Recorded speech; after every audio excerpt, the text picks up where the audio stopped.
Hi, my name is Brian Beam, and today I'll be talking about sport in Greece. I chose Greece because I thought it would be a very interesting topic to talk about because of all of its connections with the ancient times. I'll be talking about ancient Greece and modern Greece. Obviously, the Olympics starting there. It was really one of the first places that sport was big in the world in history. So, yeah, it's very interesting, and I hope you enjoy.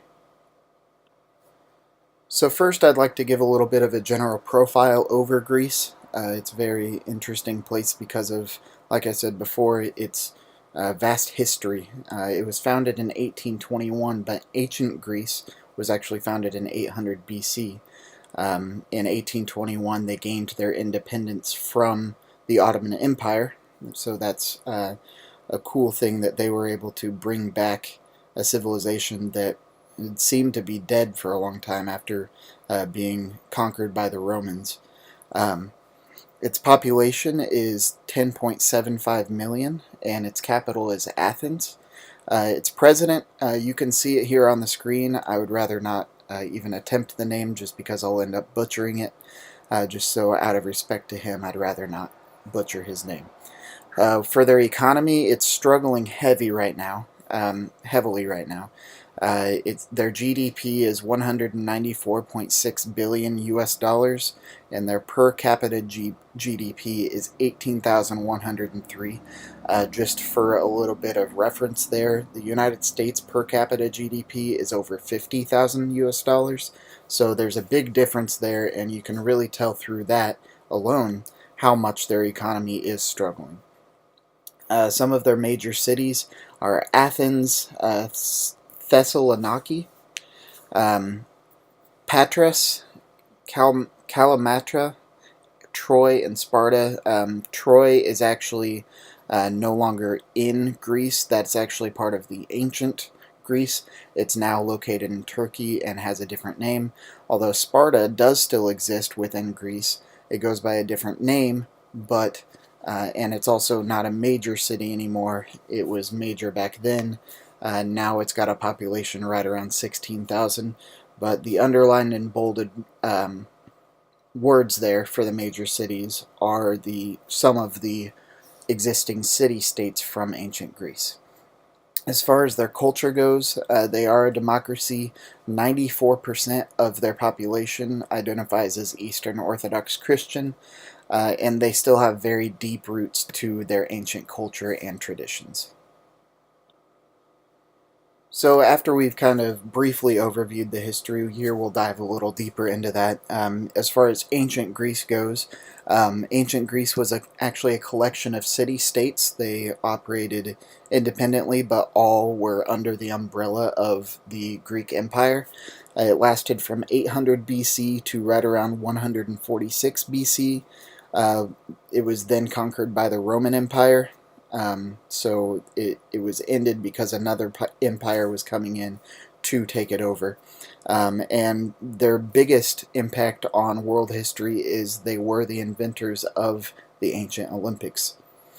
As far as modern Greece goes, it was founded in, or they declared their independence from the Ottoman Empire in 1821. In 1828, independence from the Ottoman Empire was recognized by the great powers at the time. That included countries like the UK and Japan, a lot of the major powers in the world at the time. In 1973, there was a lot of fighting going on, almost like a civil war from the top, just to fight for power over the country. And for a few years there, they actually had a dictatorship. But in 1973, that fight for power ended in democracy. In 2009, they were struck by a major economic crisis, and they're still dealing with that today. They've been on the verge of bankruptcy multiple times, and they are cited as one of the reasons why the world economy is struggling so much is because they have so much debt to other countries. So moving into the sports side of things, what's popular in Greece? What sports are common for spectators to go see, and what are really the most popular sports for people to want to be in the United States? I grew up wanting to play baseball. My dream was to play in the MLB. Baseball, basketball, football, and hockey are all huge in the United States. In Greece, the two major sports are soccer and basketball. For soccer, their first-class league is called the Super League Greece. Um, its roots trace back all the way to ancient rugby, or an ancient version of what we now call rugby. Um, they have never made it past the round of 16 in the World Cup. Greece's national team hasn't, so even though soccer is one of their favorite sports, they haven't seen a lot of success throughout their history. And some of the famous athletes, again, you can see them there. I'm not very good at pronouncing Greek words, and I don't really want to butcher their names, but both of those are legendary soccer players that are not only legendary um, in Greece, but internationally they are known as being some of the two best soccer players of all time. So moving over to basketball, their first-class league for basketball is called the Greek Basketball League, or the GBL. Basketball began in Greece in 1910, so right around the time basketball started to become big in the United States. It also got big in Greece. They have two FIBA Eurobasket championships and one runner-up position for the 2006 FIBA World Championship. And in that tournament, they actually beat the United States in the quarterfinals to get to that point. Some of the famous athletes, which you actually probably know, from basketball that are from Greece. One of them's nickname is actually the Greek Freak, Giannis Antetokounmpo. He plays for the Bucks, and then Georgios Papagiannis, who plays for the Phoenix Suns. Those are both young players. They're pretty widely known as up-and-coming players in the NBA, and hopefully for Greece's sake, they can be trailblazers to be able to lead the way for other young Greek athletes to make their way into the NBA. So moving on into the major competitions and events that have happened in Greece within the country, the modern Olympics actually also started in Greece. In 1894, the International Olympic Committee was founded. In 1896, the first modern games were held in Athens, which was a huge monumental event because the Olympic Games had been gone for almost 2,000 years. So for 2,000 years later, for this to be able to happen, for them to be able to bring it back, was a huge step for not only the Olympic sports, but just sports in general, becoming a worldwide phenomenon. All of the winners in those games received a silver medal and an olive branch. That was a testament to the original ancient Olympics. That was similar to what they got. It's very different in contrast to what we see now, where you have the typical gold, silver, and bronze medal for first, second, and third. Athens was only one of 9 cities to host twice. The second time was in 2004, which was the Summer Olympics, so they returned after over a century of not having the games there this time, and they became the 3rd city to host the Summer Olympics twice. So moving over into the ancient Olympics, they were first started in 776 BC, and they ran all the way until 394 BC. That was when the Roman Emperor at the time banned the Olympics. Like I said earlier, the Roman Empire conquered the Greek Empire, and the Roman Emperor at the time thought that the Olympics represented a pagan tradition which went against what the Roman religion was at the time, so he didn't want them to continue any longer. They were originally held as a celebration for Greek god Zeus. Zeus was the god of all gods in Greek mythology. They were held in the ancient city Olympia, which actually in the late 1800s was uncovered and excavated. The city was lost for centuries and later excavated so that they could learn more about that ancient culture. The games included many of the events that we see today. Some of the events that we still see in the track and field events are running, long jump, shot put, and javelin, and then there's a few others that we still see today as well. So as far as the national sport governing bodies go, pretty much every sport in Greece has a national sport governing body. For basketball, it's the Hellenic Basketball Federation that was founded in 1932, which is soon after basketball was brought to Greece in the first place, brought in 1910, so they were very quick to form this federation from that. For soccer, they have the Hellenic Football Federation that was founded in 1926. For amateur athletics, they actually have a federation as well, which we don't have in the United States, so that's a big contrast there. They have the Hellenic Amateur Athletic Federation. That was actually one of the first to be founded, and that was founded in 1897. The Olympic Committee for Greece, the National Olympic Committee, is the Hellenic Olympic Committee, and it was founded in 1894 at the same time as the International Olympic Committee, which was mainly so that they could plan for those first modern Olympic Games that were held 2 years later. The political climate as it relates to sport in Greece is actually fairly unique because sport has had just as much of an impact on the politics of Greece as politics have had an impact on sport. It really started in ancient times when the Roman Empire took over and they ended the Olympics, which were a long-standing tradition, and the Olympics were ended for almost 2,000 years before they were brought back. So really, this could be the first example of politics making a major impact on the world of sport. Athens in 2004 was actually considered a partial cause for the economic crisis that they see today. That's where the sport actually has just as much of an impact on the government in general.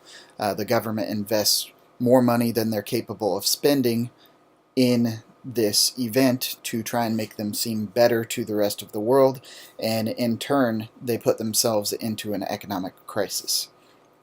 So moving on from the economic crisis, the current economic climate is starving the sport industry. They have low spectator attendance because, like I mentioned earlier, the per capita GDP in Greece is very low, so not many people can afford to go to events or even sometimes even follow the teams. And there's also just a higher overall cost or relative cost for the organizations themselves because of the economic state. It's harder for them to operate just like it is for any other business. In terms of government involvement, Greece does follow the European model, so in contrast to what we see in the United States with the North American model, there is a lot more government involvement than we see here. Each sport has a corresponding federation, like I said earlier, and the government runs each one of those federations, so they have a lot of say in what happens in each sport, and all the way down to the amateur level. I covered earlier the fact that they actually have a federation for their amateur sport. We don't have that here in North America, but that could also have to do with why sport is struggling in the country, because if the government and the economy is struggling in the first place, then in turn sport will struggle as well because it is a government entity. The future of sport in Greece is mostly up in the air right now because of their economic climate, because they're struggling so much. They're really going to have to find a way to work their way out of that before they can start to host any more major events or even grow their own leagues within their country. The Olympics, if they did want to bring those back, they have the tradition and history that's perfect for the Olympics. 2004, despite putting them into a major economic crisis, was known as an event as a huge success. It can also be used as a political tool, which you can compare to what Qatar is doing for the 2024 World Cup, where they're basically using it as a platform to broadcast to the world how great of a country they are and kind of improve their reputation around the world. But the negatives to doing that are it really just takes on more debt. They experienced it in 2004. It's part of the reason why they're at the point that they are now. they really can't afford to put on another mega event like the Olympics or even something as big as the World Cup. It would cause national debt, not just local debt, and they're already on the verge of bankruptcy, so it could send them even further into downward spiral into that point. You can actually see down in the bottom right, like a lot of other countries that have hosted mega events in the past 20 to 30 years, their venues that they had built specially for these events have gone vacant and pretty much abandoned. You can see in this picture, the background is what it looked like during the opening ceremony, and the picture within the picture is what it looks like now. It's overgrown. It doesn't show any signs of having any type of activity there at all in recent years, and it's honestly sad that countries have been doing this, because it really, Greece is a perfect example of it ending up putting them into a worse economic state than they were when they started. Overall, the 2004 Athens Olympics cost Greece $15 billion to put on. 1.5 billion of that was spent on security alone, coming right out of 9/11. There needed to be a lot more added security just because the threat of terrorism was so high at the time. But you can see here pictures of just how vast and extravagant these venues that they created specifically for this event were, and how those costs could have been cut in a lot of different places. But really, to spend $15 billion on an event when your overall GDP for your entire country is only right around 194.6 billion, that's a large chunk of money for you to be spending, and a lot of debt to take on when you have other expenses at other places. So we probably won't be seeing another major event in Greece for a very long time from here on out.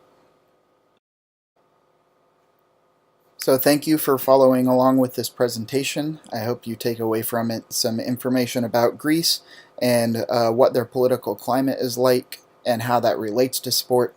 There's a lot of history there, which I found very interesting. I really enjoyed researching the country and researching ancient Greece, because really that's the roots from where we come from for the world of sport today. Without ancient Greece and those ancient Olympics, we wouldn't have the sport as a worldwide phenomenon that we see today.